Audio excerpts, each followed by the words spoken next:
요셉을 통해서 진정한 하나님의 사랑을 경험한 사람은 세상 사람들처럼 살아서는 안 된다는 것을 분명히 배웠습니다.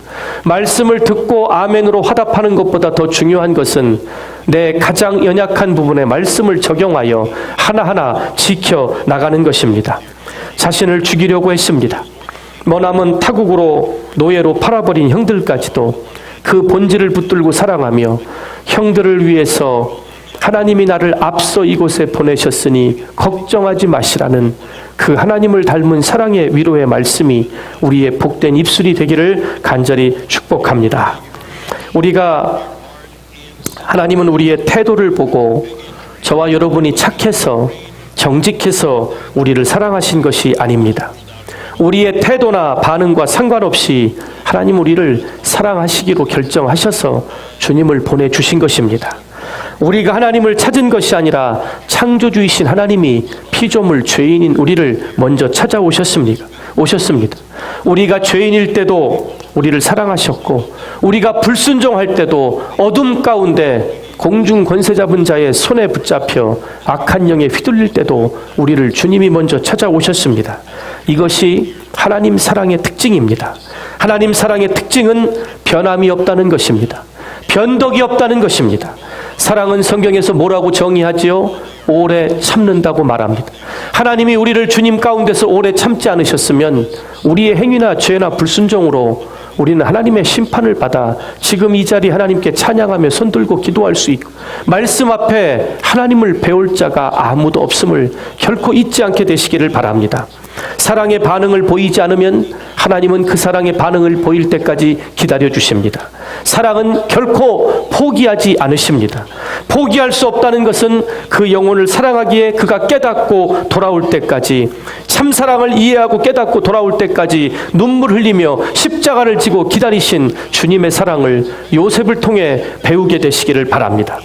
자기의 소중한 인생을 거의 죽음으로 몰고 가고 파멸로 몰고 간 형들이었지만 그것과 상관없이 사랑했던 요셉이 오늘 주님의 주신 십자가를 지고 따라간다고 말로 선포하고 살아가는 우리 성도들 그리스도인들의 진정한 삶의 자세가 되기를 간절히 축원드립니다. 창세기 50장에서 오늘 본문을 보면 야곱이라는 사람의 성대한 장례식을 보게 됩니다. 가뜩이나 나이 먹는 것도 서러운데 그것도 12월 달 마지막 달 첫째 주에, 오늘 본문이 그러니까 지난주 이번 주 제가 빼지 않고 우리의 인생의 마지막의 죽음에 대해서 저는 강력하게 복음의 메시지를 전하려고 합니다. 49장 33절에 보면 야곱이 아들들에게 명하기를 마치고 그 발을 침상에 모으고 숨을 거두니, 이런 말씀이 있습니다. 이게 우리가 읽은 본문 바로 전 49장의 마지막입니다. 하나님께서 야곱에게 이제는 내가 너를 부를 것이다. 영적으로 야곱이 자기의 마지막인 걸 직감하고 아들들과 손주들을 다 불러서 축복만 준 게 아니라 하나님이 주신 예언을 합니다. 너희의 삶은 앞으로 이렇게 될 것이다. 그 축복에 대한 메시지, 너희의 죄로 인한 잘못에 대한 열매는 이걸로 거둘 것이다. 너희의 앞길은 하나님이 이렇게 열어주실 것이다를 마치고 자기 스스로 마지막 기력을 다해서 자기 두 발을 가지런히 모으고 숨이 떠나갔다란 뜻입니다. 마지막까지 자기의 기력을 다해 자기의 가장 아름다운 모습을 가지런하게 모아놓고 하나님을 만날 수 있는 복이 오늘 저와 여러분 모두에게 임하기를 간절히 축복합니다. 여기서 우리가 배우는 영적인 지혜가 무엇입니까? 인생의 사람의 시작이 출생이라면 인생의 마지막은 죽음이라는 사실입니다. 아브라함도 이삭도 야곱도 모두 하나님이 부르실 때 낡은 육신의 몸 벗어놓고 하나님께 갔습니다. 저와 여러분도 주님이 부르시면 모두 이 땅을 떠나가게 됩니다. 아무리 좋은 걸 많이 드시고 의학이 발전해도 하나님이 부르시는데 인간이 거부할 수 있는 그런 권세는 없는 것입니다. 이 창세기 마지막 장에서 하나님께서 우리에게 생각하게 하시는 것이 바로 이것입니다. 야곱이 죽은 것이나 성대한 장례식을 구경하라고 이 말씀을 읽은 것이 아닙니다. 문제는 우리 믿는 성도들이 어떻게 마지막을 맞이하느냐, 그 마지막의 자세를 오늘 이 말씀을 통해 배워야 된다는 것입니다. 죽음을 준비하는 사람에게는 영생이 있습니다. 제가 여러분들에게 예언의 은사가 없어서 이렇게 말하는 게 아닙니다. 제가 살아생전에 주님을 볼지, 제가 믿음 가운데 하나님 부르셔서 죽고 난 다음에 주님이 오셔서 믿음 안에서 잠자는 자들이 먼저 일어나서 주님을 만날지 둘 중에 하나지 저는 모릅니다. 그걸 안다고 영성이 센 게 아니라 그건 이단입니다. 주님이 내 살아생전에 오실지, 땅끝까지 복음이 전파돼 약속대로 내가 떠나간 뒤에 오셔서 내가 믿음 가운데 잠자는 자로 먼저 일어날지 오직 하나님만 아십니다. 그러나 분명한 것은 나에게도 이 땅에서의 마지막이 하나님 앞에 가는 영혼을 여는 그 문이 죽음이라는 관문을 통과해야 된다는 것입니다. 죽음을 준비하는 자들은 그래서 인생을 함부로 살지 않습니다. 죽음을 준비하지 않고 오늘 내 욕심과 쾌락, 정욕을 따라 사는 인생들은 죽으면 끝이라는 생각으로 자기 마음대로 살아갑니다. 그래서 우리는 하나님의 형상대로 지음을 받았기 때문에 죽으면 끝이라는 세상 사람들의 논리를 우리는 받아들일 수가 없는 것입니다. 히브리서 9장 27절에 보면 사람에게 있어서 한 번 죽는 것은 정하신 이치요 그 다음에는 심판이 있으리라. 우리가 이 땅에서 살아온 행위대로 그 열매대로 전능하신 하나님의 보좌 앞에 심판을 받게 된다는 것입니다. 세상 사람들이 죽으면 다 끝이라고 그럽니다. 사탄이 왜 그렇게 힘들게 책임지려고 하냐고 그냥 죽어버리라고 자살을 자꾸 속삭입니다. 목사님, 그 자살하는 마음이 들거나 그런 사람들은 귀신 들린 건가요? 성경에 그렇습니다.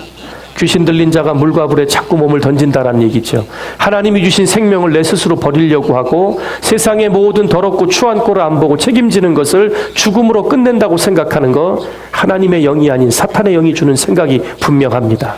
그렇기 때문에 죽으면 끝이라고 말하는 세상 사람들, 우리는 짐승하고 다릅니다. 짐승은 죽어도 천국과 지옥이 없습니다. 그러나 우리 인간만큼은 하나님의 형상대로 지음을 받았기에 육신의 몸은 흙으로 돌아가도 하나님의 형상인 영혼은, 그 영은 반드시 하나님 앞에 서서 심판을 받게 되는 것입니다. 이런 의미에서 죽음은 예수 그리스도를 믿는 하나님의 자녀들에게는 하나님을 만나는 영원한 시작의 가장 복된 시간이 되는 것입니다.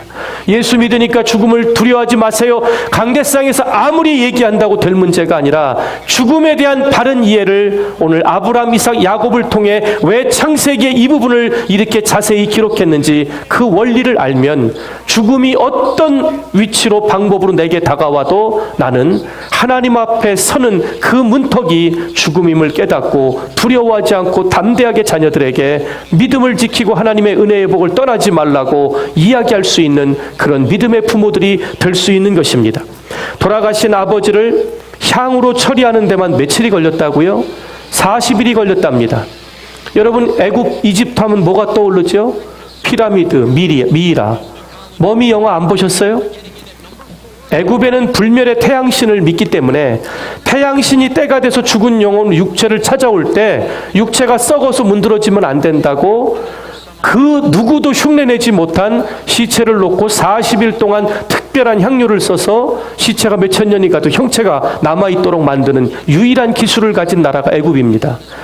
야곱의 몸에 향품만 넣는데 40일, 야곱 때문에 온 백성들이 곡하고 통곡하는데 70일, 그리고 그 시신을 메어다가 고센 땅에서 어디로? 막벨라굴 헤브론 밑에 있는 부엘세바까지 그 행렬이 올라가는 모습을 보며 야곱처럼 인생을 기구하게 사는 인생이 없지만 동서고금에 야곱처럼 마지막 가는 인생의 장례식이 이렇게 성대했던 사람은 그 누구도 없었습니다. 애굽 땅의 모든 대신과 원로들, 말과 기병과 군인들, 야곱의 직계 가족은 어린아이들과 짐승 빼놓고는 이 대열에 다 동참했습니다. 하나님의 말씀에 오늘 우리에게 주는 도전이 무엇이냐면 인생의 죽음을 하나님 말씀 위에 두어야 한다는 것입니다. 그냥 때가 돼서 내가 쇠진해서 돌아가거나 병으로 사고로 죽는 것이 아니라 나의 죽음은 하나님의 말씀의 약속 위에 두어야 한다는 것입니다. 야곱은 죽은 후에 자기 몸을 어디서 내가 떠나도 하나님 앞에 가겠지만 내가 평생 믿음을 가지고 할아버지, 아버지에게 약속하셨던 하나님의 신실함을 붙들고 살았으니 나의 몸은 그곳에 아버지와 할아버지와 함께 장사되어 너희들이 나를 기억할 때마다 하나님의 약속의 은혜의 축복의 터전을 잊어서는 안 된다는 것을 마지막 유언으로 남기고 떠나가게 된 것입니다. 하나님의 약속 위에 자기 인생의 결론을 놓을 때 그 사람들을 그리스도인이라고 부르는 것입니다.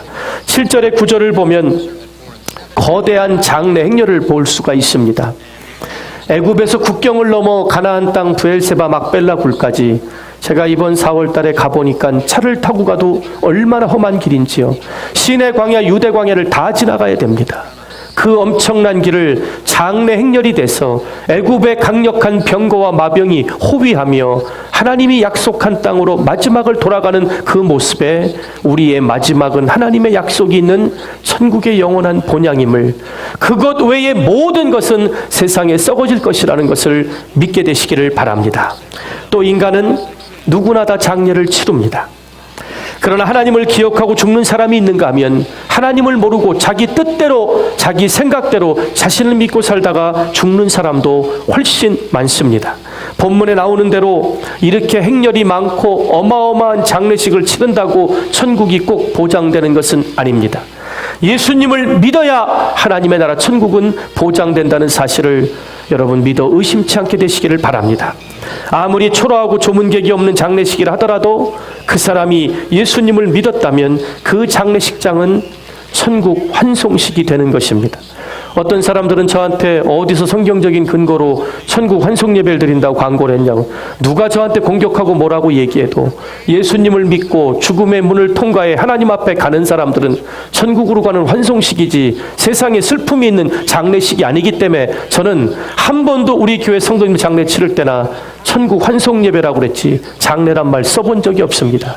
우리 믿는 성도들, 이 자리에는 나와 있지만 예수님이 나와 상관이 없이 교회만 왔다 갔다 하다가 이민사회 힘들고 어려운데 사업에 도움을 받으려고, 자녀들이 자라면서 세상에는 술과 마약, 도박이 문화지만 그래도 교회는 정직하게 진실하게 열심히 살아야 된다는 걸 가르치기 때문에 아이들 교육이나 한글학교 때문에 때로는 친구가 없어 외로워서 교회를 예수님과 상관없는 인간관계의 모임으로 알고 온 사람들, 오늘 이 말씀을 들은 이후에는 우리의 마지막 길이 천국 환송식이 되시기를 주의 이름으로 간절히 축원드립니다.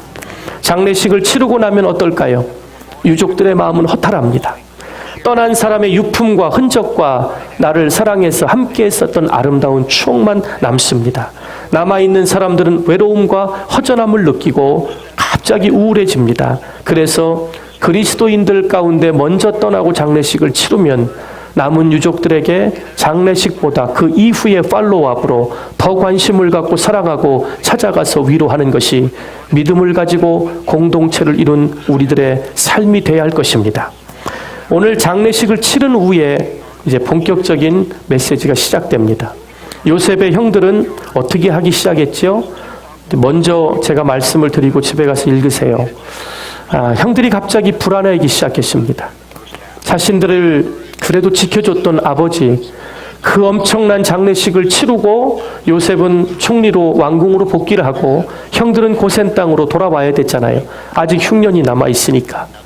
아직 그 흉년을 지나가야 되니까 가나안 땅이 아니라 삶의 터전인 고센 땅으로 돌아오는데 형들이 불안해지기 시작했습니다. 왜요? 자신들을 보호해 주던 보호막이 사라졌다고 어떻게 했죠? 스스로 생각한 것입니다. 여러분, 죄가 우리에게 들어오고 하나님 앞에 불순종하여 두려움이 우리한테 임할 때 통로가 어딘가 봤더니 하나님은 용서했다라고 말하는데 내 스스로 과거의 죄악의 쓴뿌리를 찾아내서 내 스스로 안 풀리고 안 되면 이 잘못된 죄악 때문에 내가 이런 일을 당하나 보다 스스로 생각합니다. 여러분, 욥기의 주제가 하나님이 동방의 의인이고 이렇게 거룩하고 의로운 사람 봤냐고 사탄에게까지 자랑하셨죠. 마귀에게까지. 그런 그가 하나님이 시험해도 좋다고 하니까 자식 다 죽고 재산 다 뺏기고 욕창이 나서 몸이 썩어 죽어가고 있는, 그러다가 하나님을 원망하지 않으니까 갑절로 받은 은혜와 하나님 만세가 아닙니다. 욥의 고백을 보면 내가 두려워하고 내가 걱정하던 것이 내게 엄습하고 내게 미쳤다. 아무리 의로움을 가지고 믿음을 가지고 살았지만 힘들고 어려운 일, 잘 나갈 때도 혹시 나에게 이런 재앙이 오면 어떨까 하는 그 엄습한 생각을 사탄은 놓치지 않습니다. 여러분이 하나님의 믿음으로 내가 하나님 앞에 죄를 고하고 회개할 때 용서함을 받고 과거에 지은 죄를 기억지도 아니하신다는 하나님의 용서함의 자유함을 누리지 못하니까 내가 뭔가 일이 안 풀리고 사고가 나면 내가 과거에 지은 이 죄 때문일까 하고 스스로 두려운 생각을 가질 때 사탄은 그 틈을 놓치지 않고 비집고 들어오는 것입니다. 하나님이 용서함을 받았느니라, 너는 내 아들이라 나의 의로운 오른팔이 너를 붙들리라라고 말씀하셨으면 믿음으로 받아들이고 지금 이 어려움은 나에게 더 큰 은혜를 주시기 위한 연단으로 해석을 해야 되는데 그걸 여러분이 남아있는 해결받지 못한 죄의 쓴뿌리로 몰고 가는 스스로의 잘못된 생각을 오늘 이 말씀을 통해 깨버리시게 되기를 바랍니다. 갑자기 그런 일이 생기지도 않았는데 15절에 보니까 갚았다도 아니고 뭐라고 번역이 됐나 했더니 히브리 원어가 얼마나 꼬였으면 한국말로 갚지나 아니할까 하고, 이거 읽다 보면 웃음이 나오실 거예요. 이제 아버지가 돌아가셨으니 그동안 객지에 팔려가서 죽을 고생하고 생이별시킨 이 복수의 마음을 우리에게 갚지나 아니할까 하고 형들이 스스로 생각한 것입니다. 그런 일이 생기지 않았는데 그런 일이 생길 것이라고 미리 염려하는 것입니다. 여러분들 살다가 갑자기 어디 아프면 내가 큰 병, 죽을 병에 걸리진 않을까? 내가 이러다가 부도나는 게 아닐까? 자식들이 이 험한 세상에서 경쟁하다가 성공하지 못하고 망하지는 않을까? 믿음이 부족하면 불안해지기 시작하는 것입니다. 미래는 아무도 가보지 않은 세계입니다. 그래서 미래를 생각하면 걱정이 되고 두려울 수밖에 없는 것이 육신의 몸을 가지고 사는 인간들입니다. 그러나 믿음을 가진 사람들은 하나님을 자신의 미래로 삼게 되는 것입니다. 살아계신 하나님이 앞서가시는 약속이 우리의 미래가 되기 때문에 믿는 자들에게는 미래를 불안해하지 말고 하나님의 선하고 신실하심을, 그 인자하심을 믿음으로 바라보라고 성경은 말씀하고 있는 것입니다. 여러분 삶의 미래의 주인이 여러분의 노력과 노후 대책이 아닌 하나님 자신이 되시기를 주의 이름으로 축원드립니다. 그들은 과거를 돌아보며 요셉이 자신들을 용서하지 않았을 것이라고 생각합니다. 왜요? 자신들이 생각해도 이건 기가 막힌 사건이거든요. 내가 이런 일을 당해도 용서하지 못할 텐데 그 어린 나이에 팔려갔던 동생은 어땠을까? 지금 아버지 장례 치르고 오는 길에 불안한 마음이 그들을 엄습한 것입니다. 여러분, 용서받지 못한 사람들은 항상 이렇게 생각을 하며 불안해합니다. 사랑하는 성도 여러분, 용서하십시오. 그리고 용서를 받으시기를 바랍니다. 그것이 삶의 평안의 기초임을 알게 되시기를 바라며 우리 삶의 가장 마음의 고요함을 가지고 살아가는 기초입니다. 문제를 그냥 두고 넘어가지 마시기 바랍니다. 어떤 분들이 그럽니다. 목사님, 세월이 약이에요. 물론 세월이 지나가면 아픔은 잊혀지지만 죄의 쓴뿌리는 절대로 그 싹은 없어지지 않습니다.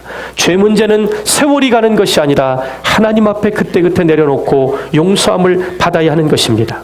시간이 가도 더 살아나고 죄책감이 우리를 짓누르는 그런 나쁜 관행들이 오늘 이 말씀의 능력 가운데 끊어지기를 간절히 소원합니다. 형들은 지울 수 없는 과거, 용서받을 수 없는 과거가 있었지만 그런 대로 버텨온 게 누구 때문이었죠? 아버지 야곱 때문이라고 생각했습니다. 그러나 이제 아버지가 죽고 안 계시니 요셉이 우리뿐만 아니라 고센 땅에 내려온 우리 가족들, 내 어린 자녀들까지 다 죽일 줄도 모른다라는 불안한 생각을 하게 됩니다. 안심하지 못합니다. 언제 어떤 일이 벌어질지 몰라서 용서받지 못한 과거가 있다면 현재가 불안한 것입니다. 근데 주님이 뭐라고 그랬죠? 주홍빛과 같은 죄도 예수님의 보혈의 피에 씻기만 하면 어린 양의 양털처럼 눈과 같이 희어지니 하나님이 우리의 죄를 용서하시고 과거에 지은 죄를 기억지도 아니하시고 모든 미래의 죄까지 십자가에 못 박으시니 죄 문제는 자유함을 얻어라. 그래서 우리가 죄인이 아닌 의인으로 신분의 변화를 하나님이 인정하신 것입니다. 여러분, 예수님의 이름으로 우리 모든 과거가 다 용서받았음을 더 이상 흔들리지 않게 되시기를 바랍니다. 과거가 더 이상 여러분을 괴롭히고 붙잡게 되지 않기를 바랍니다. 기억하기 싫은 과거, 수치스러운 과거, 나를 비참하게 만드는 과거가 예수님의 보혈의 피로 다 씻겼음을 여러분 믿으시기를 바랍니다. 세상에서 가장 비겁하고 나쁜 사람이 누군 줄 아세요? 남의 과거를 캐고 다니면서 약점을 잡는 사람입니다. 저 사람을 미워하니 어떻게든지 넘어뜨려야 되겠는데 현실에서는 싸울 적이 없으니까 뒷조사를 해가지고 수치스러운 과거의 상처, 약점을 잡아가지고 그걸 교묘하게 아주 물고 늘어집니다. 너 과거에 이랬지. 그러면 또 자유함을 못 누린 사람은 이걸 어떻게 알았지 하고 또 이게 눌리고 들어갑니다. 예, 과거에 그랬어도 주님 믿고 용서받고 내가 이렇게 떳떳이 살았는데 당당하면 싸움이 끝나는데 거기에 말려 들어가기 시작하니까 저 수치가 드러나면 내가 잘못될까봐 아닙니다. 죄의 수치는 예수님의 빛 가운데 드러나지 않으면, 십자가의 은혜 가운데 내어놓지 않으면 숨긴다고 해서 없어지는 것이 아닌 것입니다. 오늘 여러분 과거와 결별하게 되시기를 바랍니다. 과거가 더 이상 우리의 미래를 만들지 않습니다. 오직 하나님의 약속이 우리의 미래를 만드는 것입니다. 16절에 보면 형들이 요셉에게 이런 말을 합니다. 당신의 아버지께서. 웃기지 않으세요? 저만 웃긴가 봐요. 이런 말씀을 읽는데도 안 웃기는 여러분 보고 제가 더 놀랍니다. 아니, 남의 자식들이에요? 우리 아버지라고 얘기해야 되는데 뭐라고 얘기해요? 당신의 아버지께서 우리에게 유언을 하셨다고. 또 형들의 기가 막힌 머리가 돌아갑니다. 여러분 이런 건 안 배우셔야 돼요. 뭐라고 얘기하나 했더니 17절에 아버지가 명령하여 이르기를, 히브리어로 명령은 반드시 지켜야 하는 그 동사로 쓰였습니다. 형들의 허물과 죄를 용서하라. 제가 하나 좀 더 의역을 하면 복수하지 말라 하셨다 하느니라, 이렇게 말을 합니다. 제가 물론 요셉이 총리로 형들보단 바빴으니까 아버지하고 마지막은 늘 형들보단 많이 못 보냈지만 하나님이 야곱을 부르시겠다는 걸 야곱이 영적으로 깨닫고 아들들 손주들을 다 불러서 유언과 축복을 하는데, 이 말을 들어야 될 당사자는 요셉한테 얘기를 안 하고 형들에게 얘기했다. 여러분 이 뉘앙스가 말이 되신다고 생각하십니까? 어떤 장면이 떠오르냐면 요셉을 죽일래다 팔아먹고 옷을 벗겨갖고 찢어갖고 짐승에 피를 묻혀다가 아버지에게 우리가 오는 길에 이걸 봤는데 혹시 요셉 게 아닙니까 아버지? 그때 한 말하고 지금 이 말하고 일맥상통합니다. 왜요? 진정한 용서를 체험하지 못한 인간들은 그 쓴뿌리가 위기의 순간마다 악한 방법으로 나오게 됩니다. 분명히 성경에 이런 유언이 없다는 얘기는 야곱은 형들에게 그런 얘기한 게 아니라 요셉의 고백에 이미 담겨 있습니다. 하나님께서 나를 앞서 보내셨다. 하나님이 그 자리에 형들이 무릎 꿇은 걸 보고 요셉은 하나님이 주신 꿈을 기억하고 있었더라. 여기서 이미 요셉의 인격은 용서와 사랑으로 끝난 것입니다. 그런데 성경에 나오지 않는 말을 하면서 용서받지 못한 사람들이 있으면 어떤 현실이 있나 심리학적으로 이렇게 말합니다. 첫째, 두통 머리가 아파서 잠을 잘 못 이룬다고 합니다. 우울증이 생기고 성격이 삐뚤어지고 남을 믿지 못하고 항상 불안하고 예민한 그런 게 따라온다고 합니다. 저 어렸을 때 무슨 아이스크림인가요? 이렇게 꽈배기처럼 꽈였는데 선전에 요상하게 꼬였네, 그런 노래가 생각납니다. 만화로. 예수를 잘 믿고 용서를 체험한 사람들의 자유함이 있는 사람들은 삶이 배배 꼬이지가 않았습니다.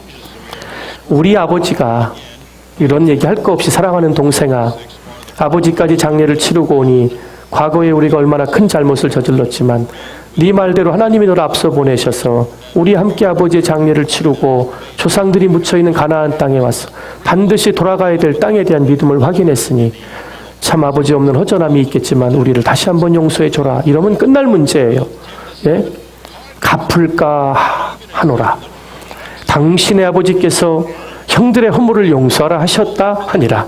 참 이 말을 보면서 용서하라 하셨나니, 여러분 내가 너를 용서한다 걱정하지 마세요 그러지, 성경에 말하길 이렇게 하라 그랬으니 나도 한다, 뭐 그것도 좋은 말이지만 제가 이번 돌아오는 수요일부터 죄의 악의 근원에 대해서 말씀을 드리면서 가인 아벨 이야기에 아담이 아벨이 죽고 나서 하나님의 은혜로 인하여 내가 이 아들을 얻었다. 그게 누구죠? 셋이죠. 근데 가만히 보니까 가인이 이제 그 얘기 나중에 하겠습니다. 예.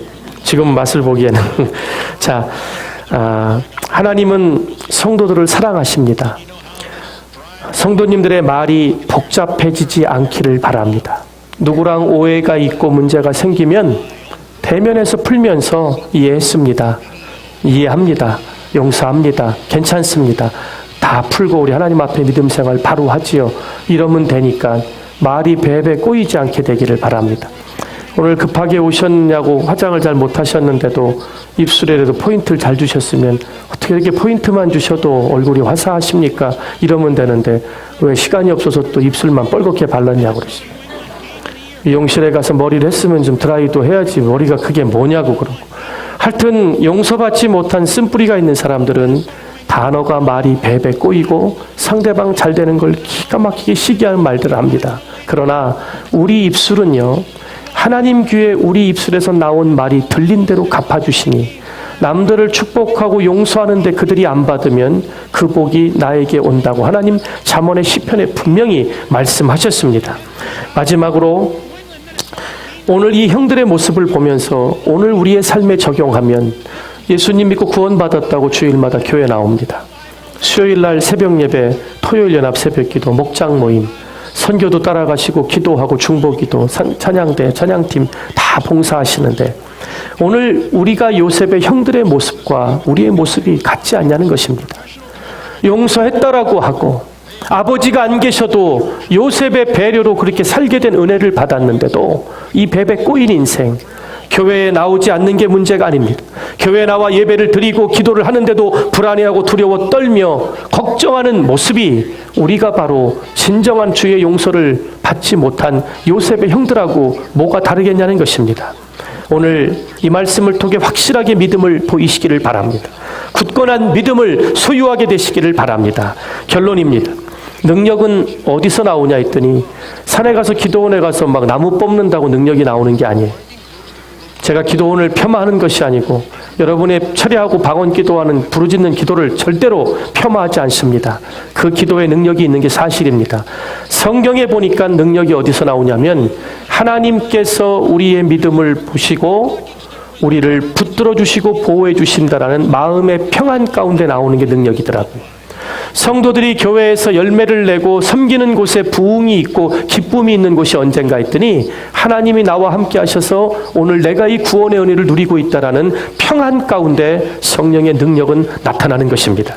자유는 마음의 안심에서 나오는 것입니다. 사람은 인정받지 못하면 자유롭지 못합니다. 자녀들 인정하지 않고 야단치면 애들이 자꾸 불안해하고 관심 받으려고 사고치는 게 똑같은 원리입니다. 성도는 하나님 앞에 믿음을 인정받을 때 진정한 평안의 자유를 누리게 되는 것입니다. 그래서 요한복음 14장 1절에 너희는 마음에 근심하지 말라 하나님을 믿으니 또 나를 믿어라 주님 말씀하셨습니다. 요한복음 14장 27절에 나의 평안을 너희에게 주노라 내가 너희에게 주는 것은 세상이 주는 것 같지 아니하니라 너희는 마음에 근심도 말고 걱정도 말지니라. 이게 우리 주님이 주신 말씀입니다. 21절에 보면 오늘 이 본문 창세기 전체에 핵심이 여기 들어 있습니다. 요셉이 두려워 떠는 형들에게 뭐라고 말하나 했더니 이 말이 하나님의 음성으로 들리더라고요. 이 21절을 그냥 읽고 넘어가질 못하겠더라고요. 뭐라 그래요? 내가 하나님을 대신하리이까. 제가 21절을 한번 읽어드리겠습니다. 19절부터 요셉이 그들에게 이르되 두려워하지 마소서 내가 하나님을 대신하리이까.